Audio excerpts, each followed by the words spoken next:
जय जगन्नाथ सांग मैंने आज आपण सहित गोटे मसरूम रेसिपी शेयर करुच्ची।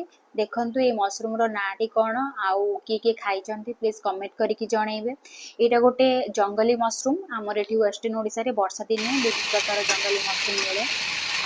जेहेतु यहाँ वर्ष थे मिले मुझे भाविली केबे एमती जंगली मसरूम खाई नी तो समस्ते नौले जेहेतु मुझे ट्राए कली आनी बोली किंतु तो रेसिपी जान नी कौन कह ये जड़े आंटी को आर रेसिपी पचारि आंटी जो भाई भाव में मत कहते मुझे टाइप बनई आपको मु आलू आ बोईती कखार देकी बनई अदा रसुण पेस्ट चिकेन पाउडर आ गरम मसला टमेटो ये टाइप देकी बनई नॉर्मल जमती आमर मसरूम बना जाए जमती कि बटन मसरूम है कि आपणकर से चाष वाला नड़ा छतु बा पुआल छतु जमती बना जाए से टाइप बनई कि मो हजबैंड मत मना करते तू तो जानी मसरूम रेसिपी आउ नबू भल लगे न लगे कि आनी भल भी लगुला बनैला जदि आपण मैंने किए खाई कमेंट करें कहे आपण आड़े केमती मसरूम टा बना जाए कमेंट करेंगे।